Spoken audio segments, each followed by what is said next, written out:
사랑하는 서인교회 성도 여러분, 우리는 지난주부터 주기도문으로 알려져 있는 마태복음 6장 9절에서 13절의 이 본문을 다루고 있습니다.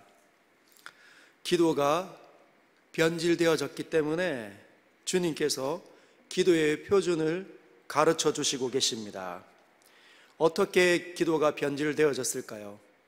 하나님을 만나는 자리가 자기가 기도하고 싶으면 기도하고, 기도하기 싫으면 기도하지 않는 것이었습니다. 기도를 자기의 뜻대로 행하고 있었던 것이죠. 예수님 당시에는 기도를 남에게, 다른 사람들에게 보이려고, 과시하기 위해서 나는 하나님과 이 정도의 친분이 있는 사람이다, 알고 있지, 나 우습게 여기지 마라.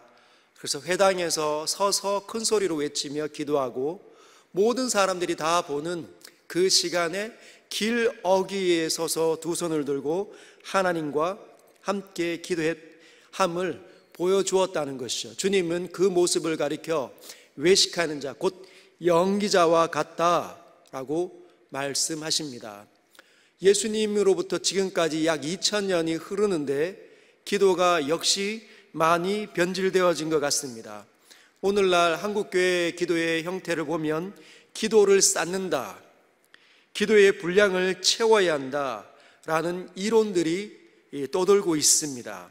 즉, 기도는 응답받기 위해서, 한국교회의 이 기도의 형태가 응답받기 위해서 한쪽으로 쏠려 있는 현실을 우리가 많이 보고 있습니다. 얼마나 많이 응답을 받느냐, 그것이 훌륭한 기도자다, 이렇게 이야기한다는 것이죠. 사랑하는 성도 여러분, 기도는 자판기가 아닙니다.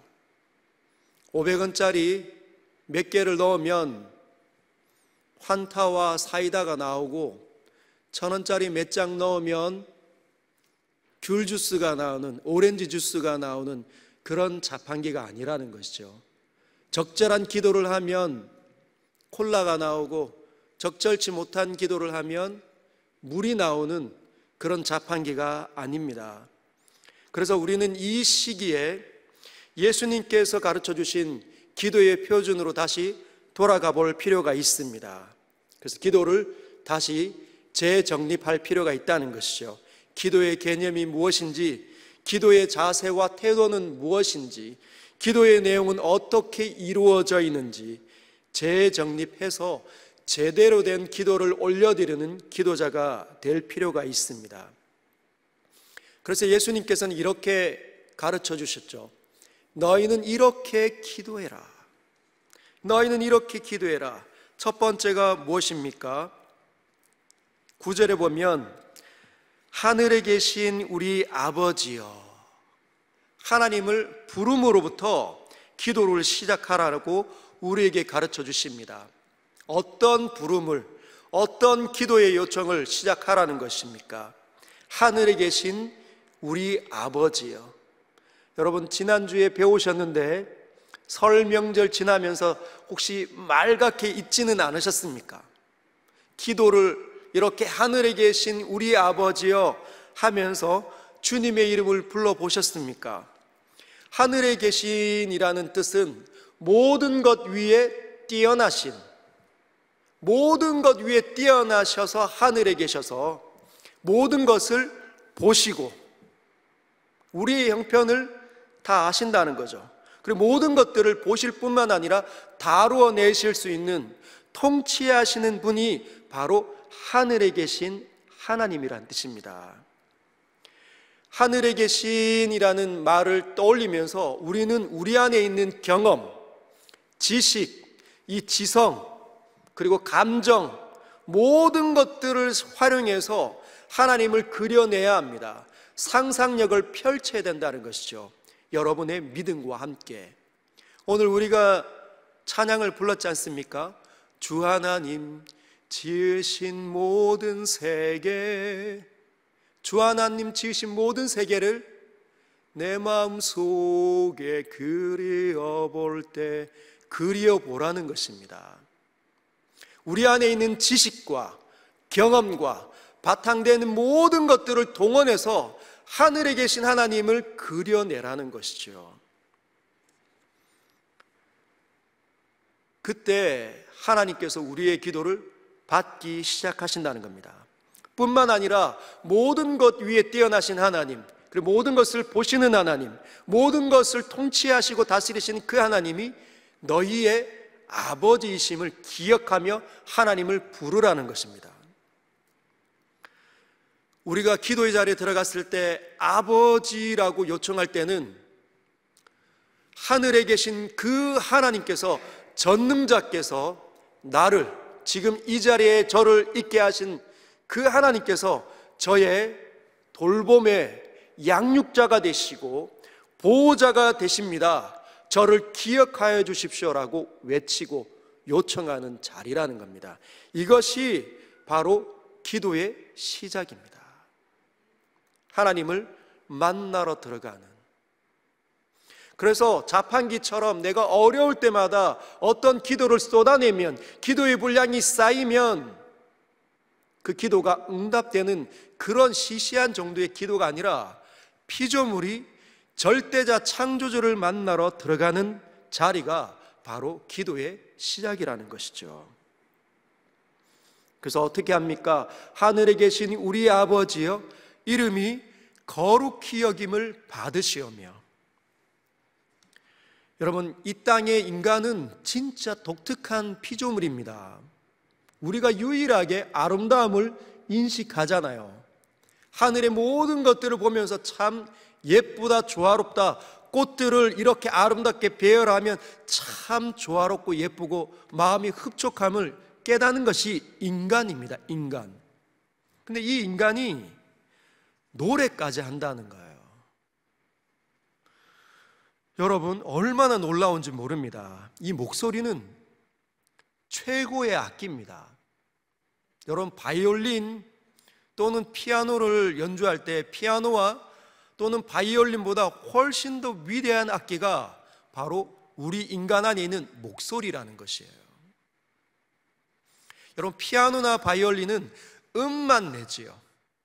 누르는 대로, 키는 대로 그 제음을 내지만, 인간은 목소리를 가지고 제음을 낼 뿐만 아니라 그 음에 뜻까지 담아서 연주해낼 수 있다는 것이죠. 하나님께서는 왜 이런 독특하고 놀라운 존재인 인간을, 사람을 창조하셨을까요? 여러분, 우리가 정말 다른 피조물들하고 비슷하게 생겼지 않습니까? 눈도 두 개고, 손도 두 개고, 발도 두 개고. 그래서 다른 동물과 매우 비슷하지만 우리는 노래할 줄 알고 아름다움을 인식할 줄 아는 뿐만 아니라 그 안에 영혼까지 있어서 영으로 존재하신 하나님을 떠올릴 수 있고, 찾아낼 수 있고, 발견할 수 있고, 만나러 들어갈 수 있는 유일한 존재입니다. 하나님께서 인간을 지으신 이유는 모든 피조물들을 관계 맺고 싶고 그들을 통해서 영광을 받고 싶어 하신다는 것이죠. 그래서 우리는 이 모든 피조물들의 대표로서 하나님 만나러 들어가야 합니다. 만나러 들어가서 무엇을 합니까?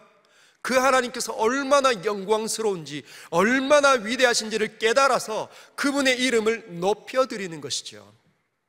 다른 이 땅에 있는 모든 피조물들은 그런 일을 하지 않습니다. 아무리 뛰어나고 예쁘고 용맹을 떨친다 할지라도 위대하신 창조주 절대자를 노래하지 않는다는 것이죠. 오직 인간만이. 그래서 하늘에 계신 우리 아버지여라고 부르면서 아버지와 자녀로서의 관계를 설정했지만 교만해지지 않고 여전히 피조물의 자리를 고수하면서 겸손하면서 주님의 위대함을 높이는 찬양을 올려드린다는 겁니다. 여러분, 기도하면서 하나님을 만나게 되면 우리 영혼이 회복이 되고 생명으로 가득 차지는 놀라운 일을 경험하게 됩니다. 그래서 기도하기만 하면 하나님의 기쁨을 경험하게 되는 거죠. 하나님의 회복하심, 하나님의 복주심을 경험하게 됩니다. 그래서 마음이 따뜻하고 위로를 경험하니까 그분의 이름을 높이며 경배를 올려드리고 찬양하게 되어져 있다는 것이죠.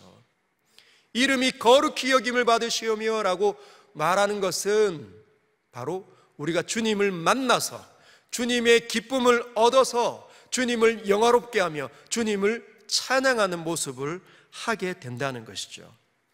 즉 기도는 중언부언하는 자리가 아니라 우리가 어려울 때마다 도움을 요청하러 들어가는 자리가 아니라 피조물은 우리가 모든 피조물의 대표로서 창조주와 절대자이신 하나님을 만나는 최고의 자리라는 것입니다. 굉장히 놀라운 자리가 기도의 자리라는 것이죠. 여러분, 기도하고 계십니까? 기도를 얼마나 하십니까? 우리가 기도해야 하나님께서는 인간을 지은 목적이 제대로 이루어진다고 말씀하시는 분이십니다. 우리가 기도하지 않으면 하나님 하늘에 계신 아버지를 부르지 않고 그분의 이름을 높이지 못하면 우리는 사람답지 못한 우리의 창조의 목적에 어긋나는 일을 하고 있다는 것입니다. 그러면 하나님을 만나고 하나님의 거룩함을 찬양하고 난 다음에 본격적으로 기도하는 내용이 쏟아집니다. 그것이 10절부터 나와 있는 것이죠.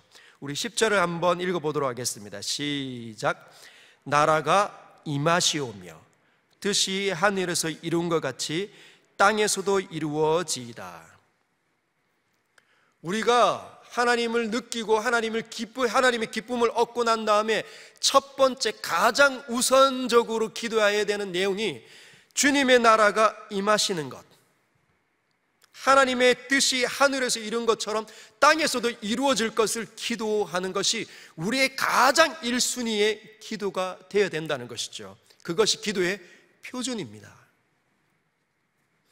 나라가 임하시오며 그리고 뜻이 하늘에서 이룬 것 같이 땅에서도 이루어지기를 원합니다. 이 두 가지는 같은 기도의 내용입니다.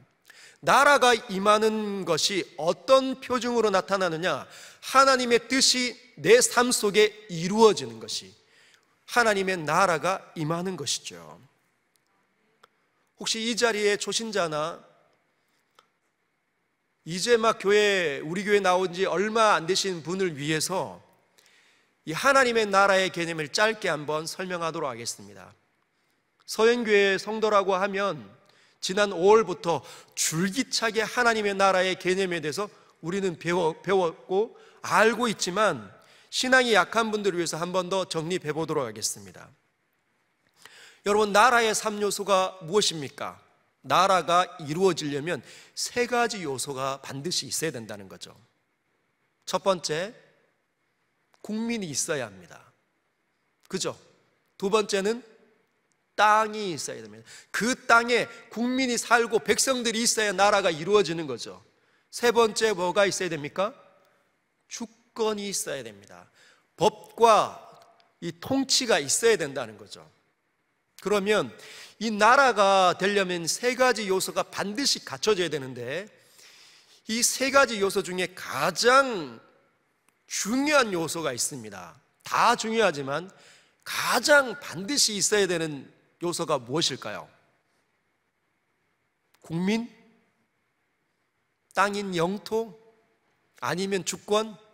무엇이겠습니까? 한번 물어볼까요? 자, 얼마나 알고 있는지. 1번, 국민이다. 네. 2번, 영토다. 영토가 있어야지 나라가 된다. 2번, 아니다. 주권이 있어야 된다. 네. 다수는 4번을 기대하지만 4번은 없습니다. 여러분, 3번 주권에 의해서 나라가 결정되죠. 이 나라를 일본이 꿀꺽 삼켜서 통치하면 이 나라가 누구의 나라가 됩니까? 대한민국은 없습니다. 일본의 나라가 되는 거죠. 이 나라를 미국이 통치하면 이 나라는 대한민국이라는 이름을 붙일 수 없습니다. 미국이 되어지는 거죠. 이 나라를, 지금 우리가 살고 있는 이 나라를 대한민국의 주권, 대한민국의 통치가 이루어지면 그때 대한민국이라고 불리는 겁니다. 어떤 주권이, 어떤 다스림이 있느냐에 따라서 그 나라가 결정이 되는 것이죠.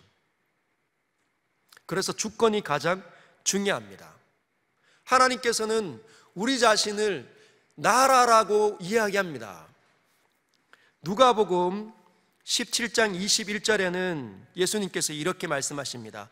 또 여기 있다, 저기 있다고도 못하리니 하나님의 나라는 너희 안에 있느니라. 하나님의 나라가 여기 있는 것도 아니고 저기 있는 것도 아니고 어디 있다? 너희 안에 있다는 거죠. 우리 자신이 하나님의 나라가 될 수 있다는 겁니다. 자, 그러면 이것이 국민이고 내 자신이 국민이고 영토인데 이 국민과 영토를 내 생각과 내 뜻과 내 주권으로 다스리면 이게 누구의 나라가 됩니까? 내 나라가 되는 거죠. 내 생각과 내 뜻과 내 의지로 내 인생을 경영하고 다스려 온다면, 계획해 온다면, 내 삶을 지탱해 온다면 이건 내 나라가 됩니다. 그런데 이 내 나라를, 내 생각과 내 뜻과 내 의지를 내려놓고 하나님을 만났기 때문에 하나님의 뜻과 하나님의 법과 하나님의 의지로, 말씀으로 다스리면 이게 누구의 나라가 됩니까? 하나님의 나라가 된다는 거죠. 내가 나를 다스리기 시작하면 나는 여전히 내 나라로 삽니다. 그런데 이 내 나라를 하나님을 경험하면서 그동안 보이지 않았던 그 하나님께서 눈을 열어주시니 믿음이 생겨서 하나님이 보이기 시작하는 거죠. 십자가에 달리신 예수님을 깨닫고 내 모든 죄 때문에 예수님이 죽으셨음을 깨닫고 이젠 더 이상 내 마음대로 살지 않겠습니다. 주의 뜻대로만 살겠습니다. 그래서 주의 다스림을 받기 시작하면 그때 하나님의 나라가 된다는 겁니다. 이것이 나라의 속성과 개념이라는 것이죠. 그래서 우리는 예수님께서 우리 자신에게 너희는 이렇게 기도해야 되는데, 하나님을 만나고 하나님을 찬양하고 난 다음에 반드시 기도해야 되는 것이 하나님의 나라가 이 땅에 쏟아져 들어올 수 있도록 너희는 첫 번째 기도해야 된다는 겁니다. 왜 우리는 하나님의 나라를 기도하게 될까요? 왜 예수 믿는 사람은 하나님의 나라를 놓고 최우선적으로 기도를 하게 될까요? 그 이유는 하나님의 나라를 맛보고 경험하기 시작하기 때문이라는 것이죠. 하나님의 나라를 실제로 삶 속에서 경험하니까 그 나라를 놓고 기도하게 된다는 겁니다. 그래서 기독교 신앙은 타 종교랑 다르다는 거죠. 분명히 다릅니다. 여러분, 타 종교는 어려울 때 도움을 받기 위해서 기도하죠. 이것이 일반적으로 사람들 속에 있는 기도의 개념입니다. 하나님 믿든지 믿지 않든지. 사람이라고 하면 기도의 개념을 그렇게 쌓고 있어요. 그래서 신과 어떤 관계를 맺든지 중요하지 않습니다. 내가 어려울 때 도움을 받으면 그만이에요. 그래서 비가 내리지 않는다? 어떻게 하는 거죠? 돼지 잡고 소 잡고 돼지머리 놓고 기우제 드리면 된다는 겁니다. 내가 어떤 삶을 살든지 상관하지 않는 거죠. 신을 공경하고 높이기만 하면 하나님의 나라, 신의 나라는 상관없습니다. 내 나라가 더 소중한 것이죠. 내가 지금 어려우니까, 내가 이렇게 고통스러우니까 나를 도와주십시오. 여전히 자신의 나라에 함몰되어져 있는 사람들의 기도의 형태가 이방 종교의 기도라는 것입니다. 그러나 하나님을 경험한 사람들, 예수님을 만난 사람들은 달라요. 왜? 심령이 가라는 자는 복이 있나니 천국이, 하나님의 나라가 그들의 것이기 때문이다. 심령이 가난함을 깨달아서 하나님을 아버지라 영접한 사람들은 하나님의 나라를 실제로 경험하게 되는 겁니다. 마치 보이지 않는 하나님을 보는 것처럼 사는 사람들, 하나님을 만나면 얼마나 그분이 좋은지 알게 된다는 거죠. 이방 종교는 신과의 경험이 없지만 신과 어떤 관계를 맺고 어떤 뜻이 있는지, 내 삶이 어떻게 청산되어야 되는지, 어떤 바른 길로 가야 되는지, 주님이 뭘 원하는지 관심이 없지만 하나님 믿는 사람들은 다르다는 거죠.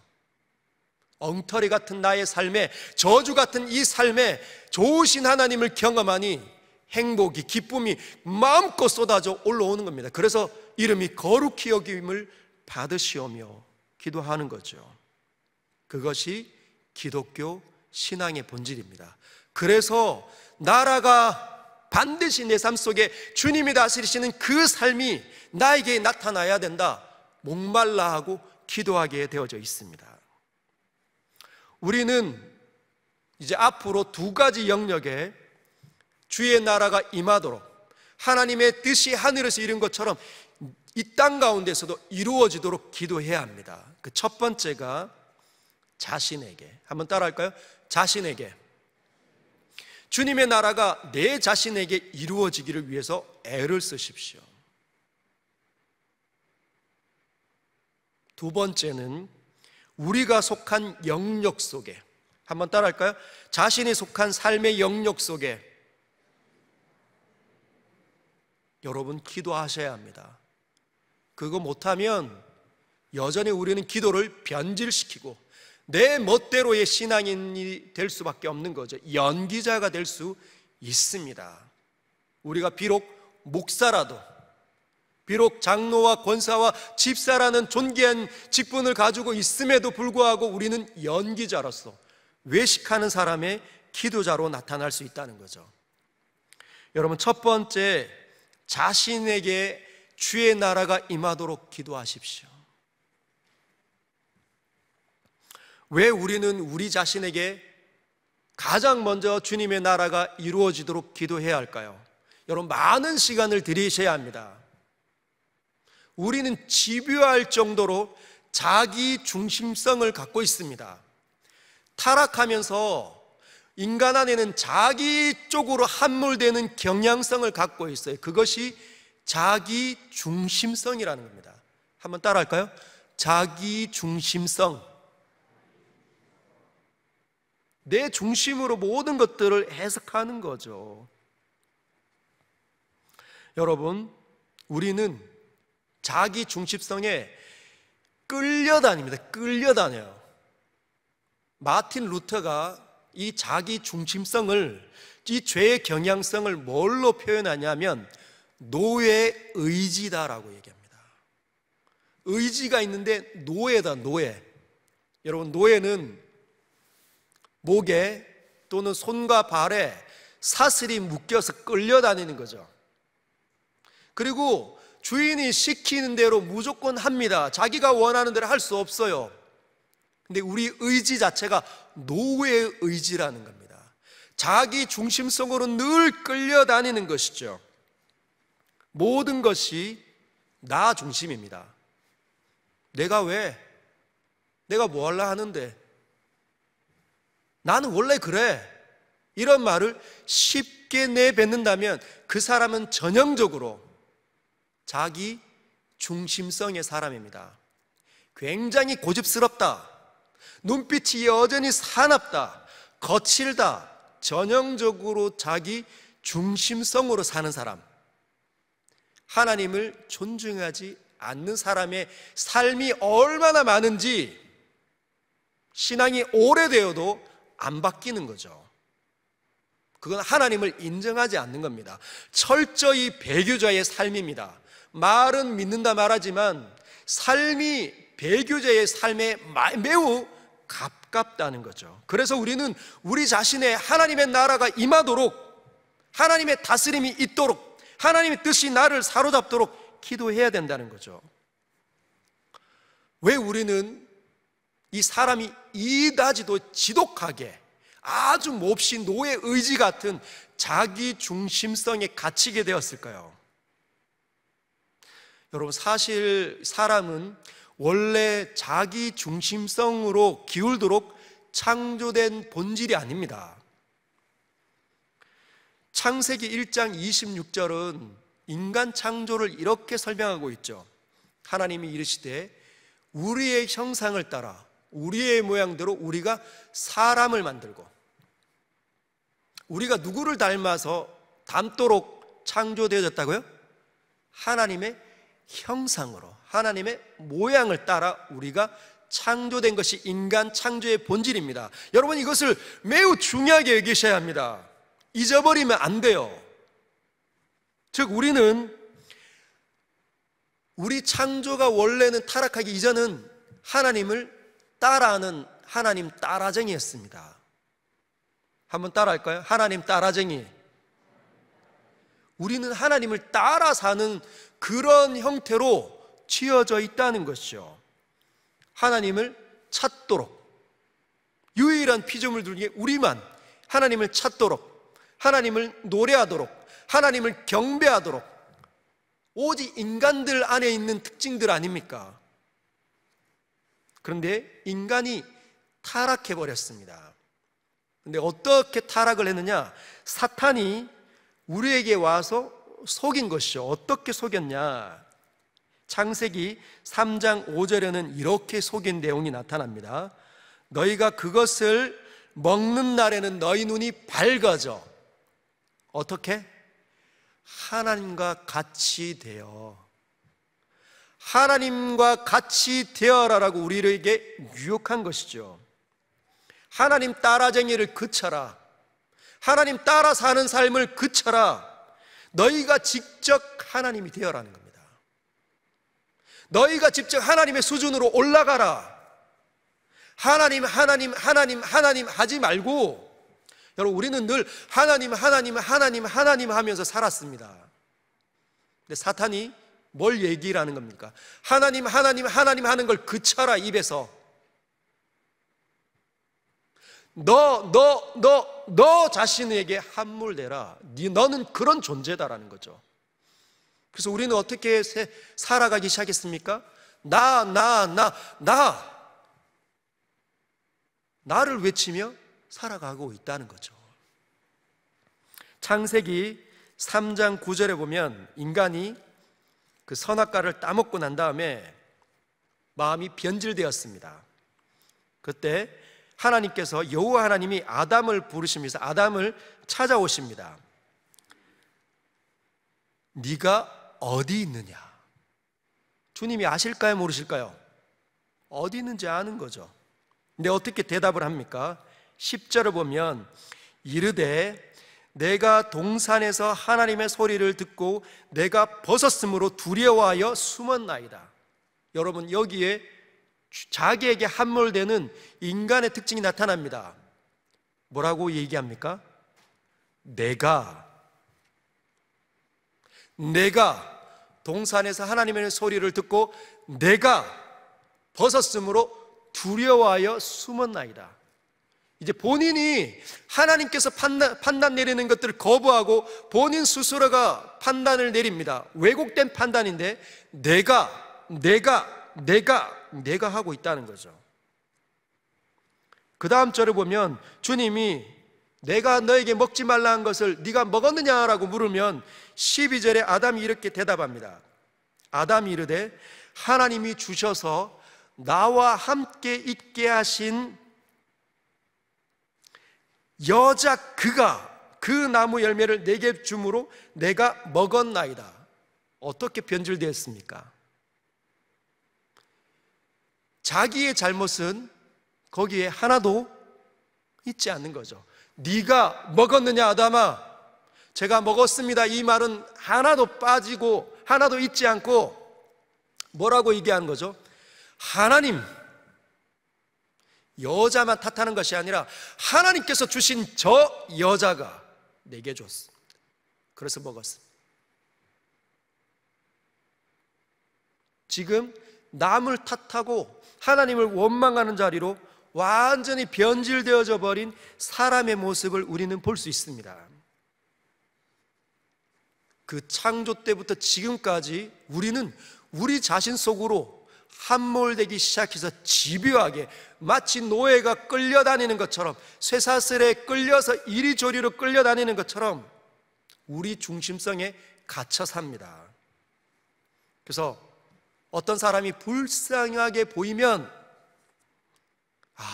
저 사람 도와주고 싶다, 어떻게 저렇게 딱하나, 그러면 주머니를 열어서 도와주지만 그 사람이 과거의 나를, 내게 상처 주는 말을 한 사람이라면 절대로 도와주지 않는 거죠.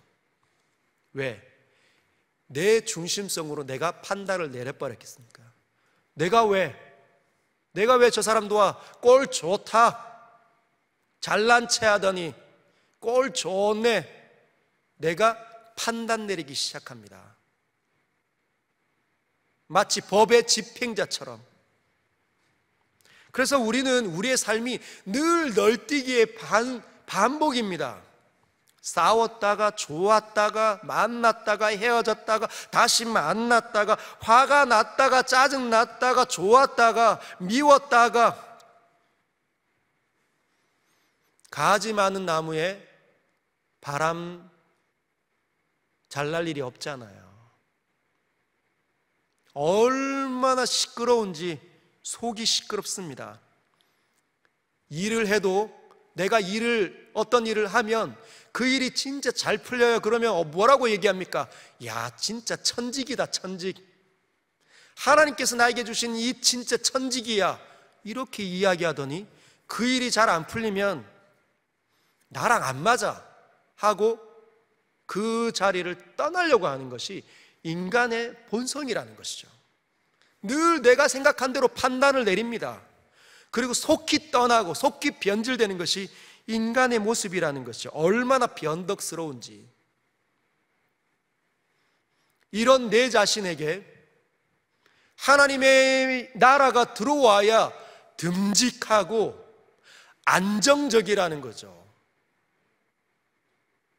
여러분은 여러분 자신을 얼마나 알고 있습니까? 얼마나 변덕스러운지, 얼마나 고집스러운지, 얼마나 하기 싫은지, 얼마나 절망이 빠른지. 하나님의 나라가 임해야, 하나님이 나를 다스려야, 하나님의 샬롬에 사로잡히면 얼굴이 그때 펴지는 거예요. 여러분, 컴퓨터를 누가 가장 잘 다룰 수 있을까요? 요즘에는 컴퓨터들이 다 다르잖아요. 얼마나 놀라운 컴퓨터들이 많은지, 사양이 다른지. 그런데 어떤 사람들은 나는 진짜 컴퓨터를 잘 다룬다 하지만 그 사람들보다 더 잘 다루는 사람들이 있습니다. 누구일까요?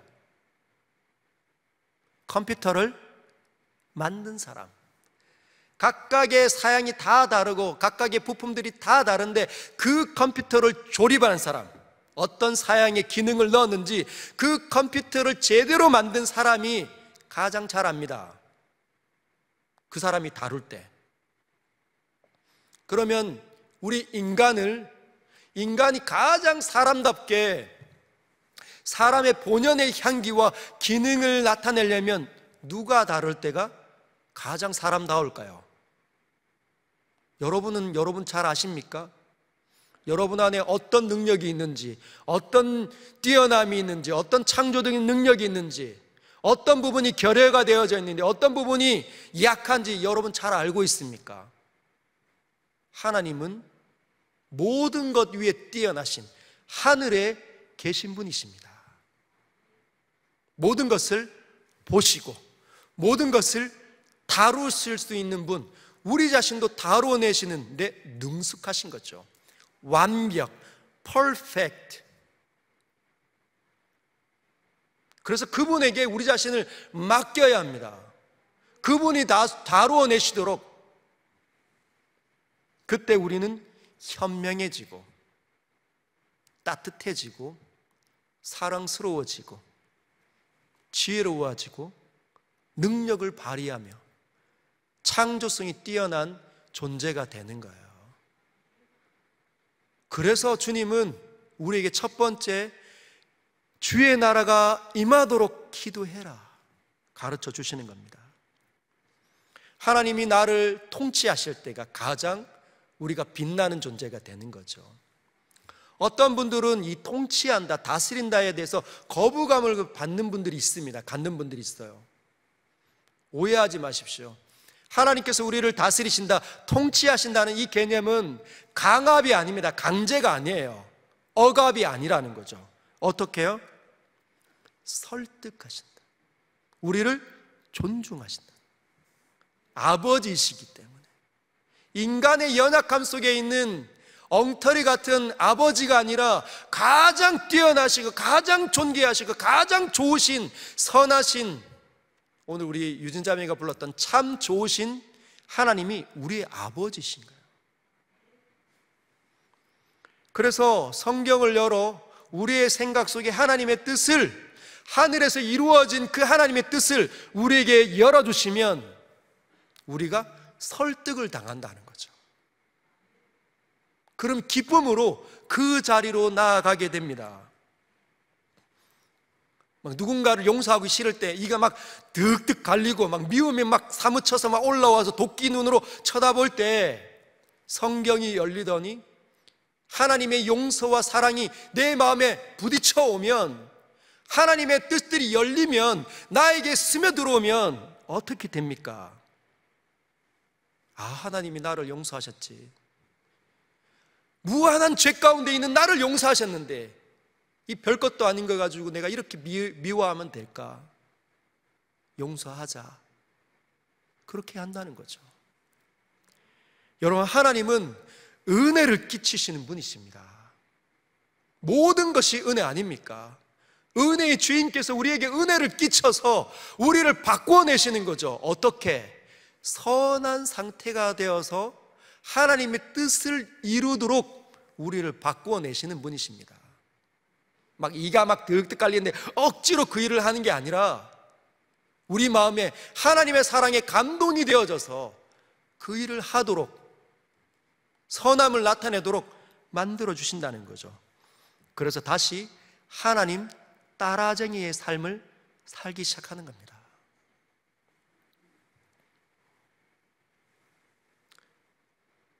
하나님의 뜻을 알아서 하려고 하는데 자꾸 실수하고 넘어지지만 다시 설득당하고 다시 설득당하고 다시 은혜를 끼치시고 다시 마음이 선해져서 한 번, 두 번 실천하다 보니 어느 날 하나님 따라쟁이의 삶이, 주님의 나라가 내 삶 속에 편만하게 훨씬 더 많이 확장되어져 있는 모습을 보게 된다는 것이죠.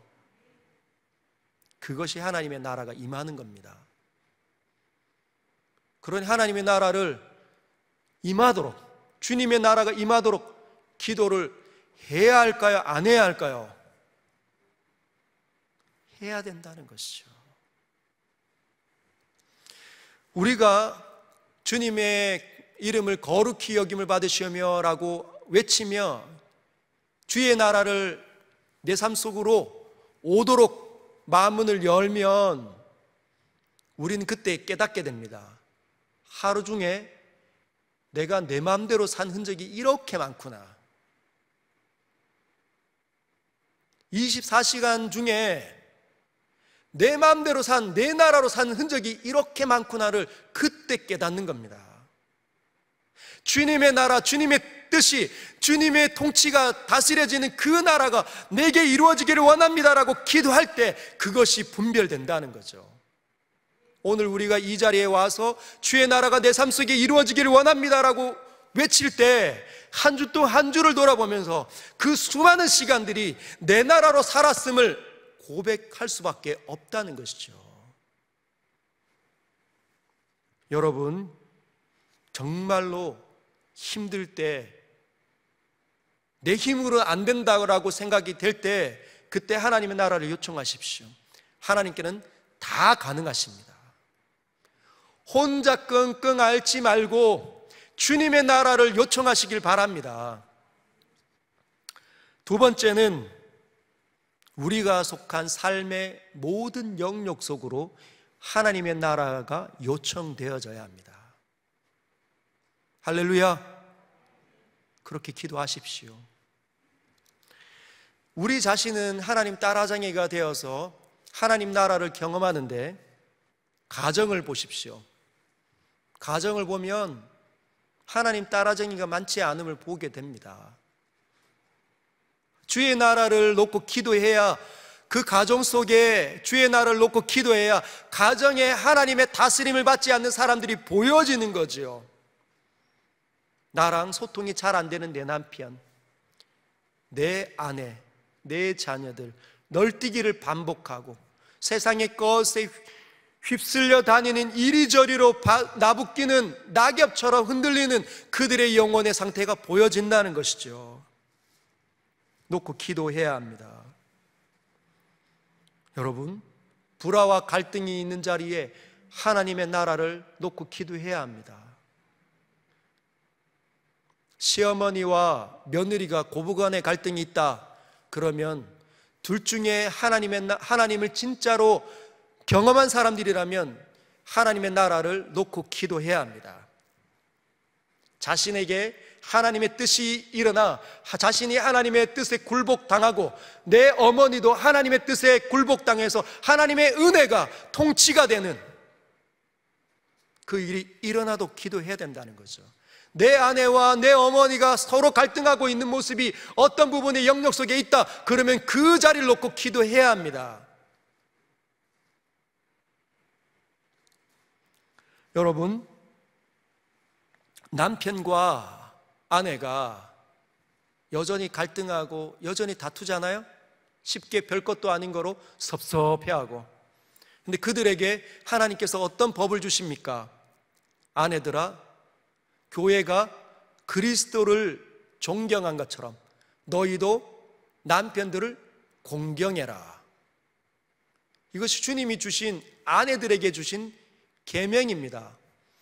그랬더니 어떤 마음이 쑥 올라오는 거죠? 다른 거는 다 되는데 이 계명만은, 이 말씀만은 안 됩니다. 주님, 왜 그렇게 이야기합니까? 노예 의지니까. 여전히 자기 중심성에 있으니까, 그렇게 오랫동안 관계 맺고 살아왔고 그 경향성이 날마다 지니까 못 견디는 거죠. 남편들아, 아내 사랑하기를 그리스도가 교회를 위해서 사랑한 것처럼 그렇게 사랑해라. 어떻게 사랑했습니까? 그리스도가 교회를 어떻게 사랑한 거죠? 죽었다는 거죠. 교회가 되기 전에 예수님을 십자가 못 박아 죽여버렸습니다. 그걸 남편들에게 요구하고 있는 거죠. 아내가 잔소리하든지 아내가 도끼 눈을 뜨고 남편을 죽이려고 달려들 때 죽어버리라는 겁니다. 이거는 나는 안 돼요. 여전히 자기 중심성이라는 거죠. 다툼이 일어날 때 하나님의 나라를 요청해야 한다는 것입니다. 널뛰게 하는 우리 자신을 다스려달라고 하나님 앞에 무릎을 겸손하게 꿇어야 된다는 것이죠. 그 일이 없고는 절대로 하나님 나라를 가정 속에서 볼 수 없습니다. 여러분, 자녀들을 놓고 한번 기도하시고 계십니까? 자녀들에게 하나님 나라가 임하도록 얼마나 기도하십니까? 자녀를 양육해보면 얼마나 어려운지, 내가 원하는 데 모든 선함을 다 동원해서 가르쳐도 아이들이 따라오지 않는 걸 알게 됩니다. 내가 얼마나 약한지. 실패와 좌절이 연속입니다. 연속. 천불 날 때가 얼마나 많은지. 아이들이 눈에 넣어도 아깝지 않을 정도로 사랑스럽기만 한 게 아니라는 거죠. 그런데 그 아이들을 놓고 기도해야 그 아이들을 여전히 사랑으로 품어낼 수가 있고, 우리가 하나님의 나라를 그 아이들 속에 요청하면 할수록 하나님께서는 놀라운 계획을 펼쳐서 그 아이들의 삶을 다루어 내신다는 거죠. 사람을 보내주시기 시작합니다. 하나님을 정말 사랑하는 사람, 성령이 충만한 사람들을 친구로, 스승으로, 동료로 보내기 시작한다는 것이죠. 우리가 그 자녀들을 사랑한다면 하나님 나라를 기도해야 합니다. 우리가 가정으로 묶여 있는 이유가, 우리를 가정으로 묶어 놓으신 이유가 그 이유라는 것이죠. 여러분, 직장, 여러분의 삶의 영역 가운데 하나 있죠. 기도하고 있습니까? 내 직장을 보면서 하나님의 나라가 임하도록 열렬하게 기도하고 있습니까? 하나님을 인식하면서. 여러분, 직장은 성경적으로 소명의식을 갖고 대해야 되는 것이 직장의 바른 모습입니다. 사회를 지탱해주는 역할을 내가 감당한다는 거죠. 내 직장 속에서 내가 열심히 일을 할 때, 하나님께서 허락하신 직장으로 내가 받을 때, 최선을 다할 때 그 직장이 있으므로 사회가 제대로 돌아가도록 하나님께서 나를 보내셨구나. 그것이 소명의식입니다. 그런데 여러분, 자기 중심성에 갇히면 직장이 그 소명의식이 다 사라지는 거예요. 뭐만 남겠습니까? 생계, 수단, 돈벌이 수단으로만 전락되는 거예요. 그래서 고용주들은 직원들을 돈벌이 수단으로만 여깁니다. 사장들은 직원들을 그렇게 여기는 것이죠. 돈 더 잘 벌기 위해서 실력이 뛰어나고 경험이 많은 사람을 채용하려고 합니다. 그런데 수익이 점점 준다. 어떻게 할까요? 가차없이 직원을 잘라버리는 것이죠. 직업윤리라는 것이 이 땅에 있지 않습니다. 자기 중심성에 갇히게 되면 그것이 자본주의 아닙니까? 여러분, 자본주의라는 것은 이익을 가장 우선순위 여기는 겁니다. 이익이면 다 되는 거예요. 남이 어떻게 되든지 상관하지 않는 거죠. 그래서 물질주의로 많이 흘러가 버립니다.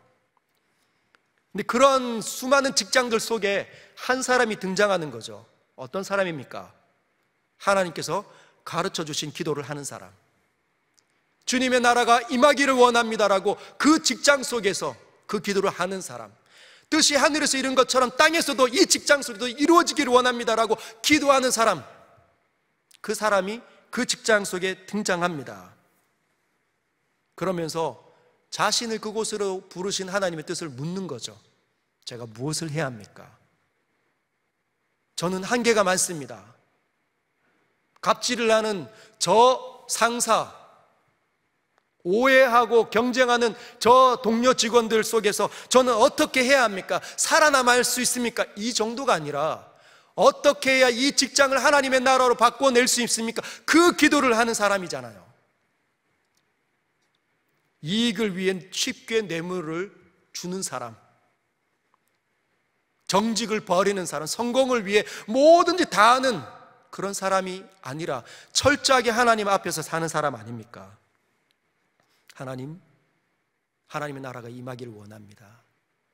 생명을 존중하며 사람들의 인격을 존중하는 직장 되게 해주십시오. 그렇게 기도하면 하나님께서 언제 역사하십니까? 정확한 타이밍에 기도가 쌓이는 게 아니라 하나님께서 요청하는 하나님 앞에 늘 앉아서 주님을 인정하는 그 사람의 기도를 들으시고 적절하고 최고의 타이밍에 그 사람을 들어서 그 직장을 바꾸어 내신다는 것이죠. 위기 때 그 사람을 통해 직장이 보호되고 지켜지는 일을 하나님 펼쳐내십니다. 그러면 그 직장에 관계된 모든 사람들이 살아계신 하나님을 보게 되는 거죠. 여러분, 직장의 악습이 뭔지 보이십니까? 주님의 나라를 놓고 기도하십시오. 언어 폭력을 하고 있다고 생각이 듭니까? 여러분을 괴롭히고 있습니까? 하나님의 나라를 끌어오시길 바랍니다. 여러분, 전쟁할 때, 이 전면전 할 때, 세상과 맞서는 전면전을 할 때 적군이 자꾸 우리에게 막 떼거지처럼 몰려오면 우리는 어떻게 합니까?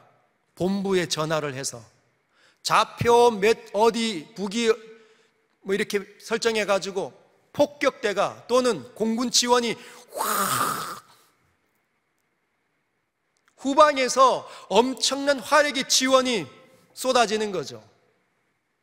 우리가 그걸 요청하는 겁니다. 우리 있는 자리에서. 그 일을 가장 잘한 사람이 다윗입니다. 다윗. 시편 25편 2절과 3절 다윗이 이렇게 기도합니다. 어려움 당할 때 나의 하나님이여 내가 주께 의지하였사오니 나를 부끄럽지 않게 하시고 나의 원수들이 나를 이겨 개가를 부르지 못하게 하소서. 자기에게 너무 힘든데 하나님께 요청하는 거, 제가 주님을 의지하고 있습니다. 주님 나라가 이 땅에 쏟아지게 해주십시오. 그 3절 보면 주를 바라는 자들은 수치를 당하지 아니하려니와 까닭 없이 속이는 자들은 수치를 당하리이다. 부정직하고 모든 공의를 무너뜨리는 그 삶의 현장 속에 하나님을 요청하면 주님의 나라가 임하게 된다는 것이죠. 여러분 기도하셔야 합니다. 세 번째, 교회에 하나님의 나라가 임하도록 기도하셔야 합니다.